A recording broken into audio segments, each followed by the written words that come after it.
Okay, can everyone hear me? Yes, good, it's loud. I'm delighted to be here today. Too loud. Better now? All right, I'm delighted to be here today to talk with you about some of the work that my lab has been doing, thinking about student social identities in the context of active learning classrooms.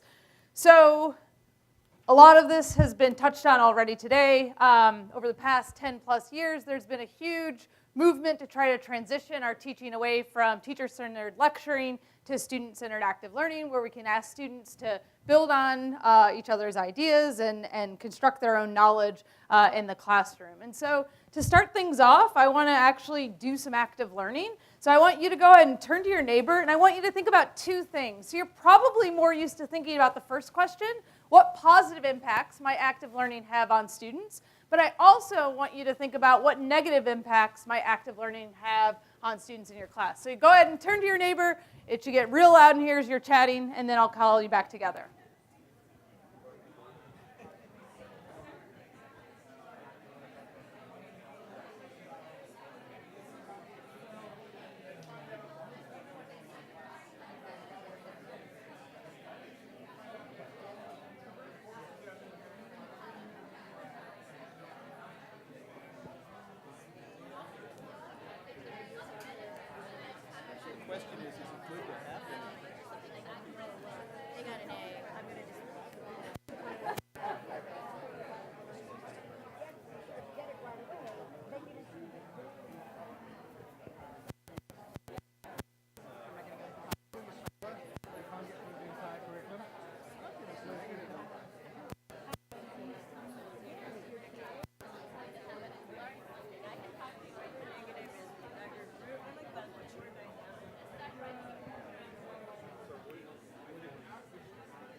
So about 30 more seconds to finish up your conversations.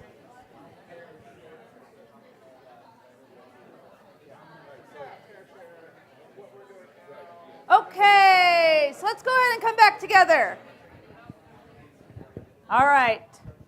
So I'm sure I could leave the next half an hour and have all of you just chat about this, and I don't have to do any more talking. You'll probably actually learn more than if I talk, but I wanted you to basically take these ideas that you just talked about and kind of keep them in mind as I move through the talk, because I'm going to touch on some of these ideas, but it certainly is meant to kind of stimulate a discussion as opposed to provide any concrete answers.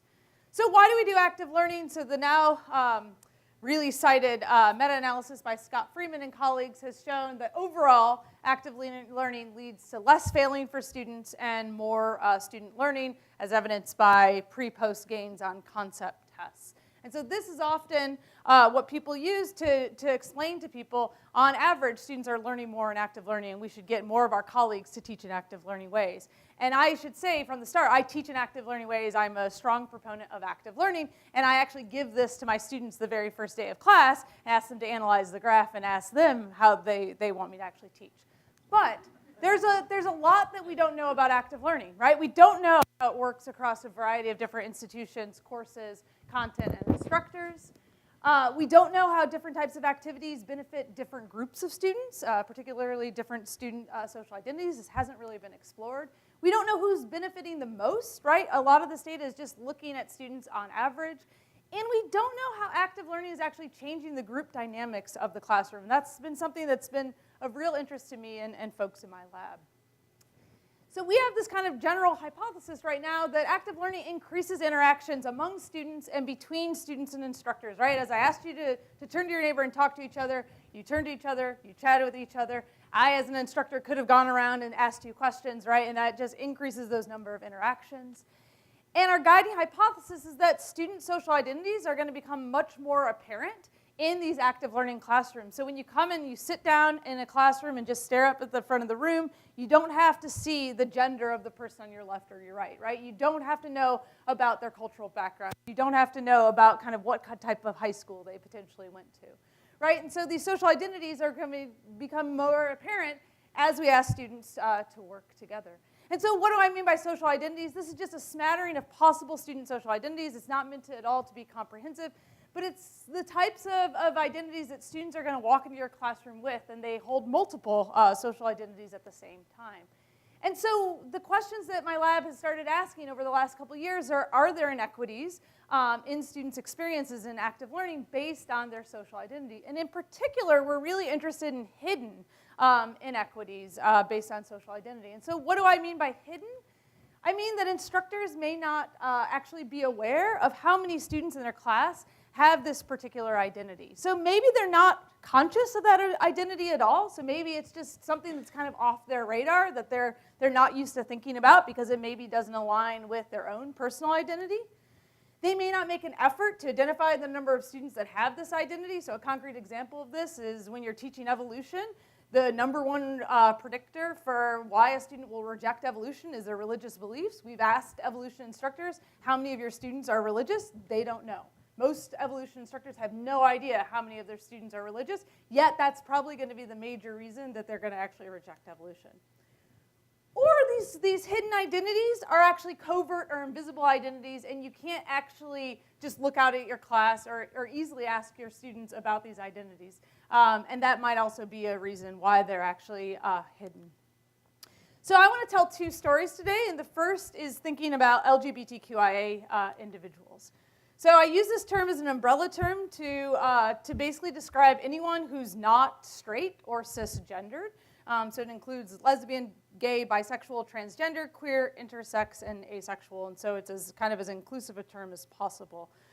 There are some really unique attributes for an LGBTQIA identity that are different than other types of social identities. It's potentially invisible, so just by looking at someone, you don't necessarily know if someone identifies as a member of this community or not. The awareness and saliency of this identity change over time. So some people might realize that they're a member of this community when they're 10. Some people may not realize that they're a member of this community until they're 40. And there's a lot of cultural aspects associated with this. And at least historically, and in many ways currently, it's a stigmatized identity, right? It's, you can't assume that someone is gay because being gay is bad. And so because of that, then people are afraid to actually to think that someone might actually be gay.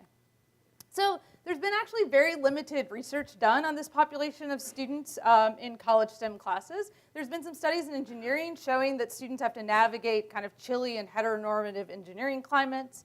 And usually issues of sexual orientation are considered irrelevant or inappropriate to bring up in the engineering environment. And at the time we did this study, nothing had been done at all in biology classrooms, and nothing at all had been done thinking about active learning. So we set out to actually explore the experiences of these students in active learning classes. We recruited students from one upper level high enrollment active learning class. We got 7 individuals to participate, and you might say 7 is a very small number, but actually given national averages for the prevalence of this identity, this is probably every single individual that identifies this way in this particular class. We conducted 2 semi-structured interviews with each student because we identified some interesting things in that first interview that then we wanted to follow up on in the second interview. We basically used grounded theory to try to identify what themes emerge, and all of the names I'm going to use are pseudonyms to protect student identities. So what did we actually find? So we found that LGBTQIA students don't perceive overt discrimination, but they don't think that the biology classroom overall is a welcoming environment for them. So Alan, who identifies as gay, says, I feel like a lot of the times I've heard homophobia from students hidden behind the fact that they're not trying to seem homophobic. I think that's the new thing now. It's not acceptable to be homophobic, but people still are, so they do show their prejudice in different ways. Now this was the sentiment that a lot of our individuals who identified as either lesbian, gay, or bisexual indicated. The individuals who were transgender told a very different story. So Mar, who identifies as trans, says, in society today, there's a lot of violence about trans people, so it's really scary to talk to people about being trans if you don't know what their take on it is. And so they were much more fearful for their physical safety and outing themselves because they were afraid of basically what might happen after class.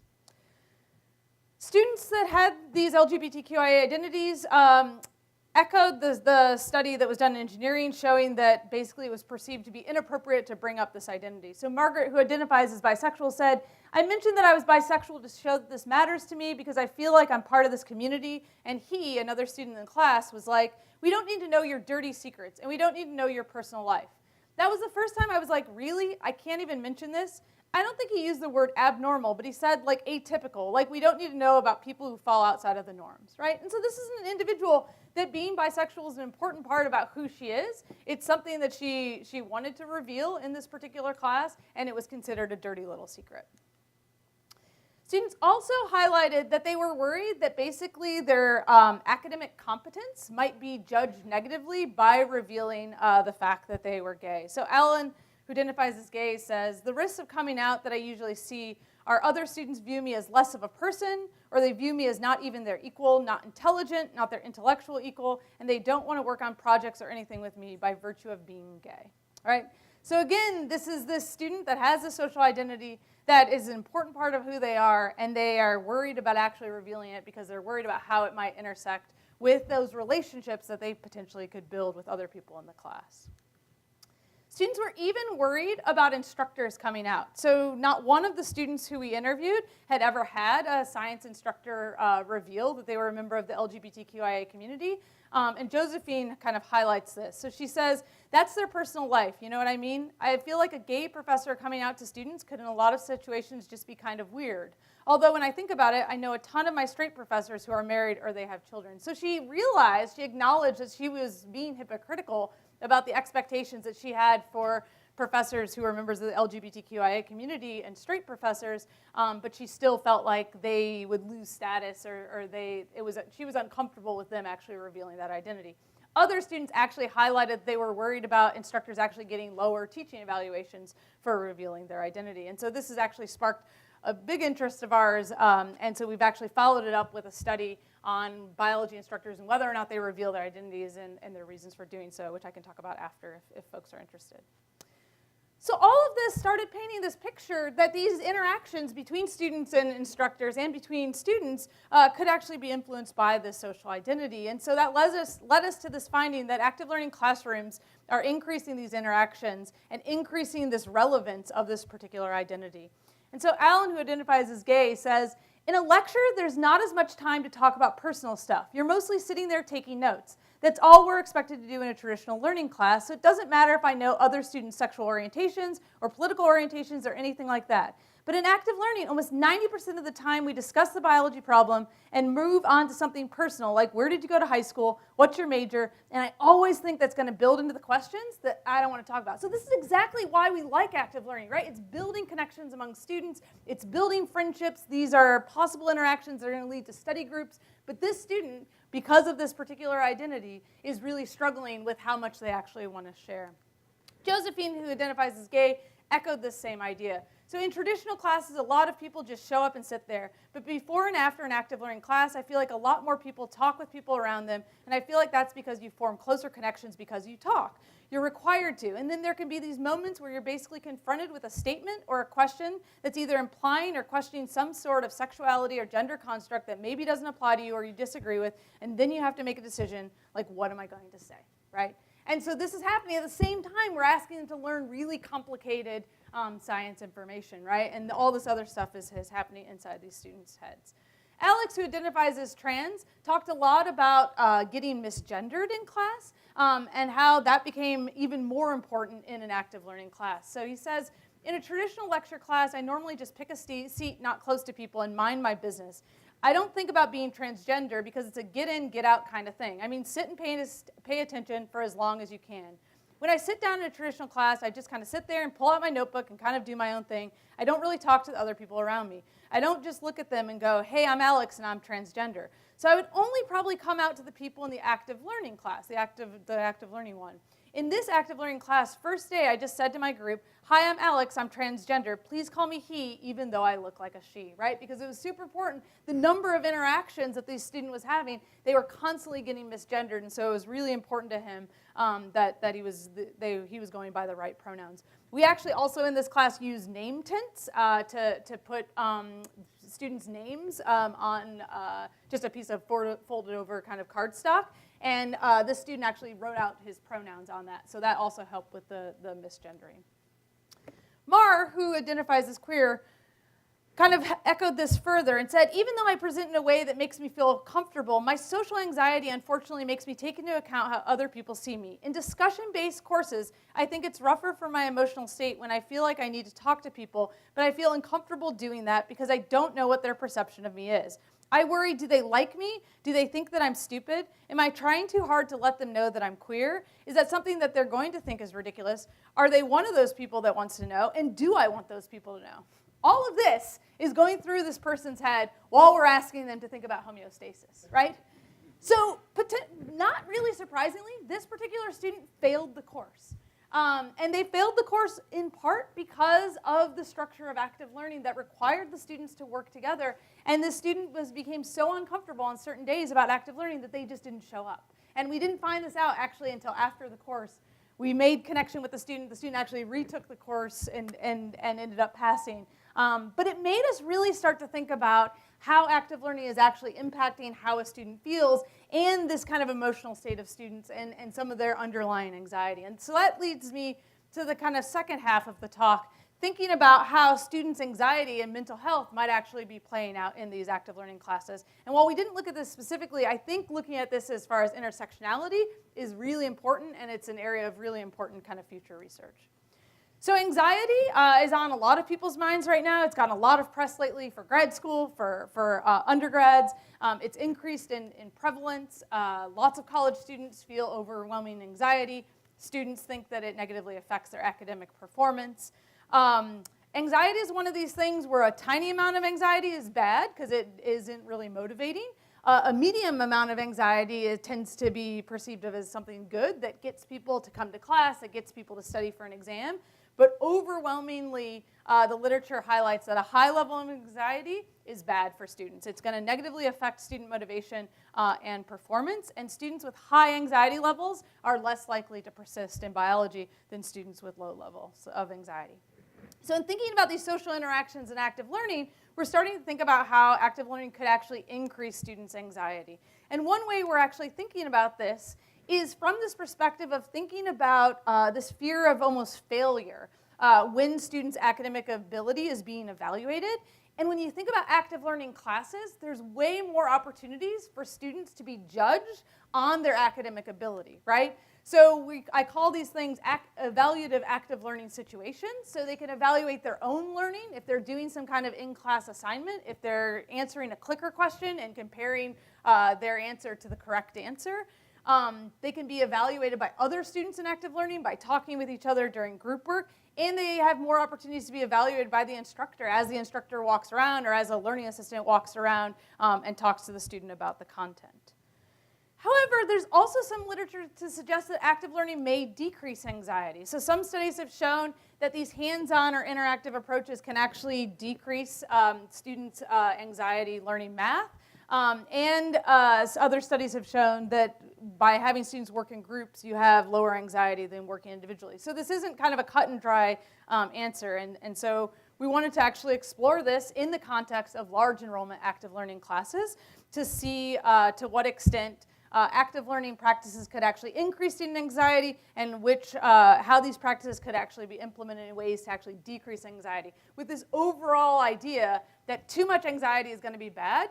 And if you think about each individual student is going to come into the classroom with a different basal level of anxiety. And so if we can find ways to do active learning that doesn't increase anxiety, it is probably going to be better for the students overall. That's our kind of guiding hypothesis.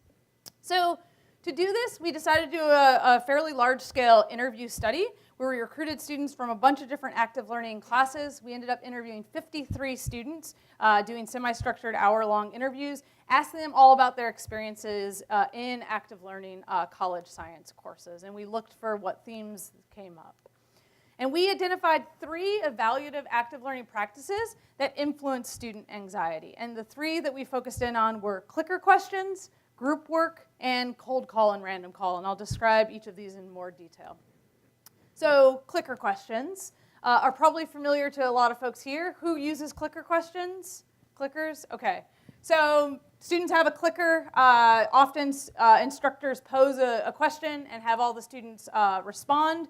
Instructors have the option whether or not they want to show a histogram of the student responses. Most instructors, in our experience, end up showing the histogram to students, so the students can actually compare. If they got A, they know that they were in the minority here, right, and that the majority of students answered D. So what do we actually find about how clicker questions were implemented and how that potentially affected student anxiety? Well, we found that not having enough time, and this actually echoes that talk right before the coffee break, increased student anxiety. So if students felt really pressured for time, if students felt like they didn't have enough time to actually think through their answer in enough time to actually answer in a way that was in accordance to what they were thinking, then that increased their anxiety. Grading also impacted their anxiety. So not super surprisingly, if they were being graded for accuracy and they were only going to get the point if they got it right, that increased their anxiety. If they just got it for participation, then that decreased their anxiety, right? And there's a little bit of a push and pull here, right? We hear from a lot of instructors that increasing the anxiety because of accuracy is actually good because it's keeping them more accountable, right? Whereas if you just have students do it for completion, then they'll become less accountable. And I think that becomes a really important idea with all of this work, thinking about active learning and anxiety, in that there is this push and pull between accountability and anxiety, right? And I think it goes back a little bit to your philosophy as an instructor. Is it okay to push students' anxiety in a way if you think that it's drastically going to increase their accountability? Or I would encourage folks to think about, are there other ways in which you can increase accountability that may not increase anxiety in the same way?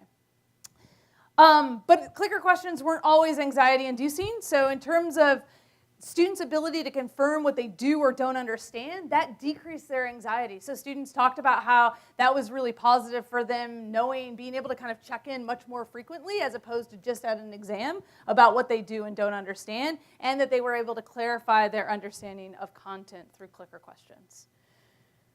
What increased their anxiety with clicker questions was when they realized they knew less than others. So if you show that histogram and you know that you're in that 2% that didn't get it right, if 98% of the students did, that drastically increased students' anxiety. This is illustrated by a quote from Lindsay, who says, "I feel anxious when everyone else understands the concept and I don't. When the instructor puts up that graph after the clicker question and says, all these people say A and this majority says D, I'm usually the B people. In that moment, I'm like, how are people understanding it? I feel so dumb. I don't understand how people get it, and I can't, right? And so this is just anxiety-inducing. This doesn't seem to actually be helping increase her motivation or her accountability in this particular class.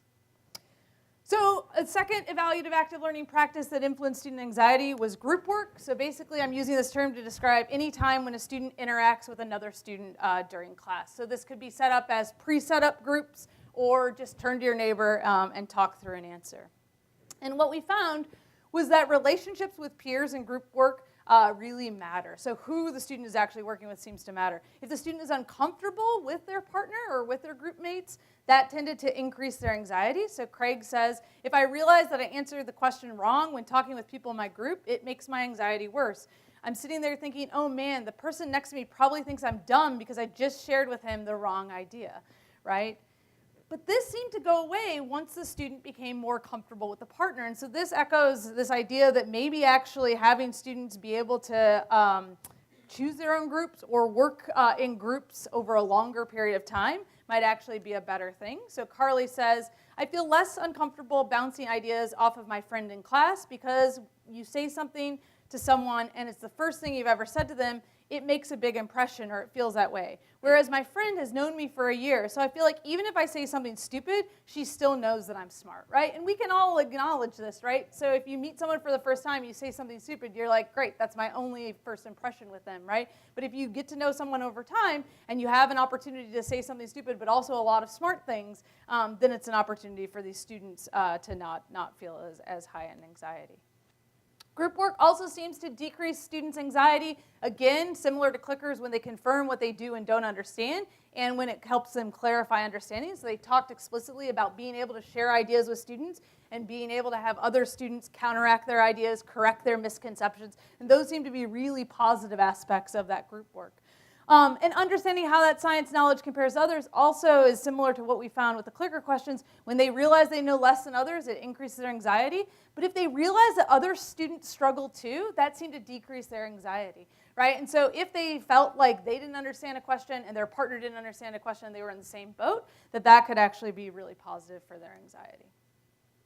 The final evaluative active learning practice that we looked at was cold call or random call. So what do I mean by these terms? So I'm using cold call to describe when an instructor calls on a student when a student has not volunteered. So this can be pointing at a student, it could be knowing a student's name and calling out the student, but basically not allowing that student to actually volunteer. And random call is basically a specialized form of cold call where you can use a randomized list of names to call on a student, again, when they didn't volunteer, but in this way, it's a more equitable discussion.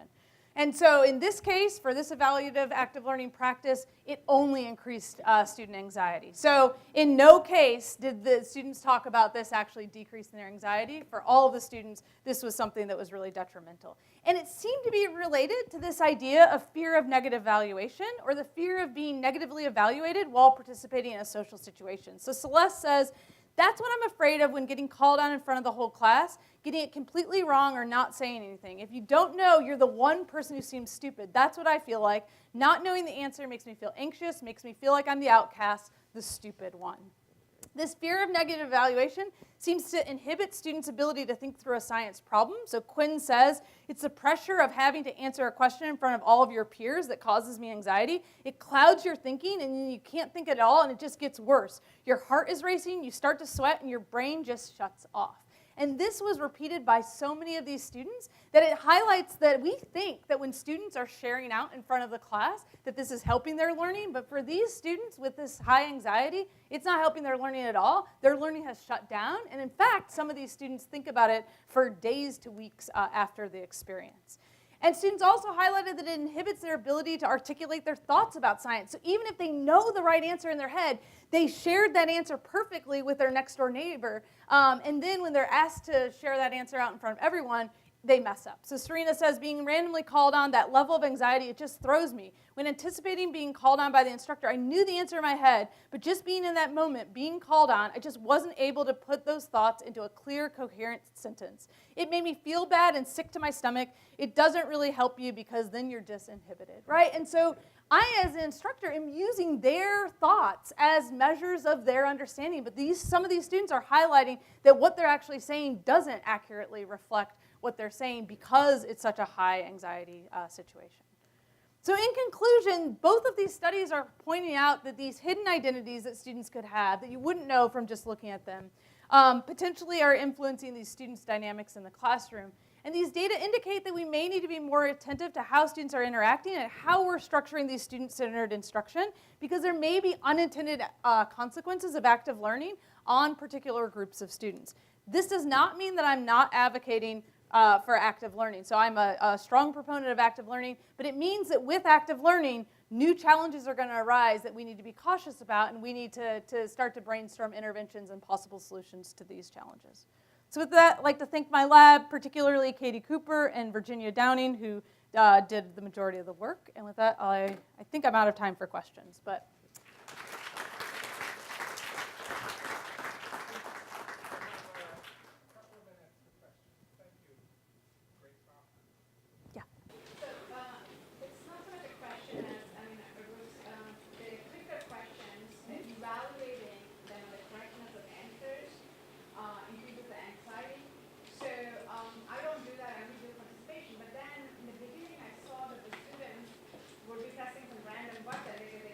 So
Yeah, so my comments on that would be, so that's great in terms of your ideas, right? And this is where my lab and I would really like to push people to think about creative solutions to this, right? That it's not just this increasing, you don't have to increase a student's anxiety. Are there ways that you can do something else, right? And I think that those two ideas are possible.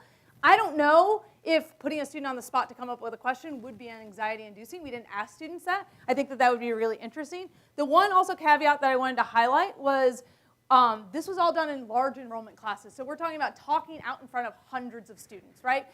I don't think that it's going to be the same pattern in a 20-student class. It could. We're actually right now in the process of replicating the study with community college students because we want to see if the patterns are the same. And I think also who the instructor is going to matter a lot, right? And so I didn't quite have time for that, but basically if you have an instructor where the first question that a student answers or asks, the instructor says that's a dumb question, you've probably increased anxiety for the rest of the semester, right? And so that's something I think is also really important and interesting to think about this. I think we have to move on. Okay. So thank you so much.